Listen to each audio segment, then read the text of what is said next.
Dünya Bankası, evrensel etik değerlerin uluslararası ticarete ve ticari ilişkilere yansımasında öncülük etmekte olan, dünyanın 5. büyük ekonomisi haline gelen yolsuzlukla mücadelede aldığı inisiyatifle yerel mevzuatları etkileyen önemli bir kurum.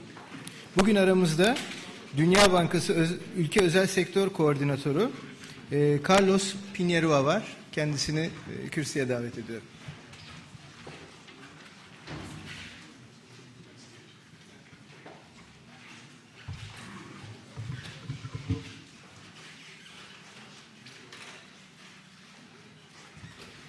Good afternoon, ladies and gentlemen. Thank you so much for inviting me to address this conference, Typhoon Bay. I think 3 years ago, although frankly it seems like not that long ago, you also invited me to a similar kind of forum. And to share my views, much like today, on these very, very important topics, and a topic that is very close to my heart, the topic of business ethics. I remember distinctively what happened at that time. We had I don't want to call it an animated discussion, but we had a good discussion and an exchange of views with other speakers about greed. Whether greed, as famously quoted by Gordon Gekko and Michael Douglas, is good or not. And if we accept the fact that greed is behind a lot of the corporate governance problems that we have seen in recent years, whether we should do anything about it or whether it is feasible to do anything about it. I'll come back to that topic later on. This afternoon, I would like to focus my remarks on what I think are the key messages emerging from the global crisis in particular, but also from recent events involving corporate scandals.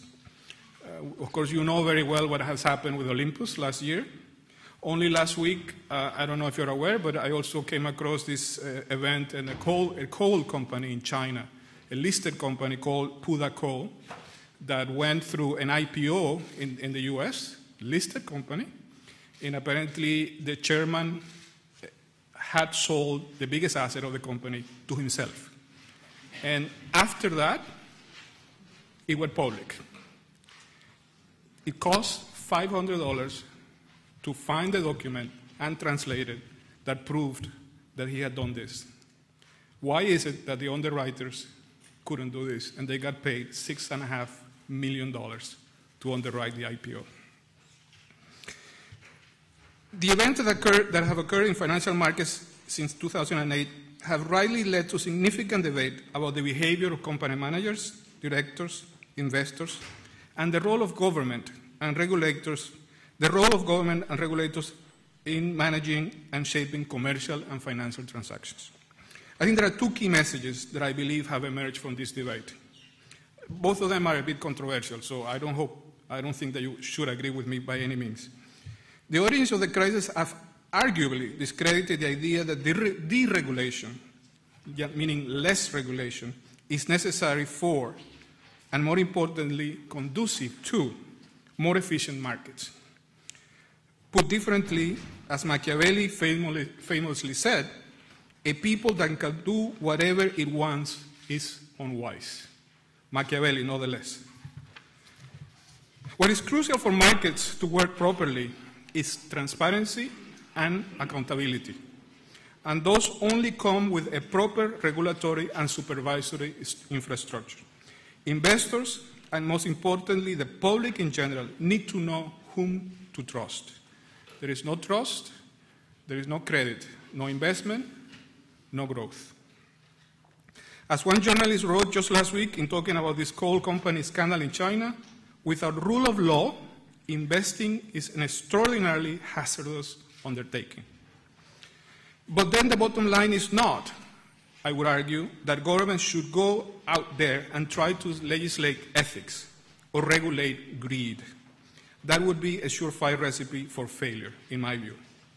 But it does mean that the rule of law must be shaped by the ultimate goal of achieving full transparency of economic transactions and full accountability of those charged with carrying them out. To paraphrase Aristotle, the rule of law should replace the rule of man. As someone mentioned at the time of the arrest of the Olympus former chairman, I quote, This is a day that anyone who believes in the rule of law should be celebrating. I was, for one. Let me turn now to a number of key policy areas where Turkey, our country, has made progress in enhancing transparency and accountability, but where further impetus for reform will be most welcome. The first topic I want to deal with is, and I think it will be discussed later on as well in more detail, is the Commercial Code. As many of you know, this is a major piece of legislation that understandably took a long time and effort to prepare and approve. The code underwent extensive public consultation, including with all the stakeholders, and is expected to become effective next June, inshallah. The code aims specifically to regulate commercial relations in line with recent changes in the local and global and business environment, as well as technological and legal developments, including in the EU. The main goal of the new code is to introduce more transparent corporate governance principles with the aim of fostering trust in the financial position of Turkish companies, all kinds of companies, small and big, and thus increasing their global competitive strength. Most importantly, with the adoption of the code, which was constructed on the grounds of transparency and accountability, the ability of all stakeholders to access information and protect their interests will be ensured. The key message here is that high-quality corporate reporting, audit, and assurance translate into effective governance and underpin market confidence and market discipline. The adoption of the code will also go a long way in complementing recent efforts by the Capital Markets Board to enhance disclosure requirements and executive management accountability, particularly by extending financial reporting requirements to unlisted companies and allowing shareholders, especially minority ones, to duly exercise their ownership rights. The second topic I want to mention is the topic of public procurement and the legal framework for public procurement in Turkey. It is estimated that goods and services procured by governments constitute about 15% of the world's GDP, all countries accounted for. This implies that the way government procurement is conducted has strong ramifications for commercial and ethical behavior in all countries. As a result, many governments have tried to establish public procurement rules conducive of fair and open competition, transparency, and avoidance of bribery and corruption. Above all, transparency is key. Transparency not only leads to more competition, but also guarantees the most efficient use of government resources, taxpayers' resources, your resources. With more competition, there is more value for the buck, better quality with lower cost. Transparency also bolsters integrity, the application of the rule of law, and builds the confidence of taxpayers, investors, and traders. With knowledge that government practices are ethical, taxpayers become more confident and supportive of their governments. Transparent procedures and rule of law attract investors also, who otherwise are reluctant to invest in local production, provide services, or create joint ventures when procedures are opaque. In recent years, the Turkish government has moved to improve its procurement procedures, but much needs to be done. The third topic I wanted to address is one, and I'm sure that's close to many of you, informality and governance. Informality has important consequences for the rule of law. The existence of a large, law-dodging informal sector has the potential to erode the confidence of individuals in their institutions, diminishing the rule of law and fostering corrupt behavior. Once this loss of confidence permeates society, the choice to be informal is justified easily by individuals.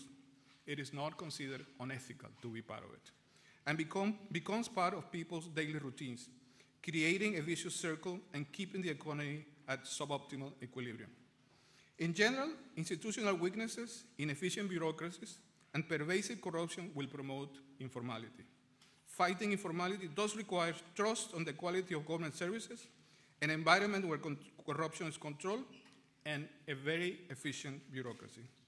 The government of Turkey is working to reduce informal economic activity and promote formalization, particularly as part of its 9th development plan, It mentions the struggle against the informal economy as a priority. But again, much needs to be. Bir öncelik olarak belirlendi.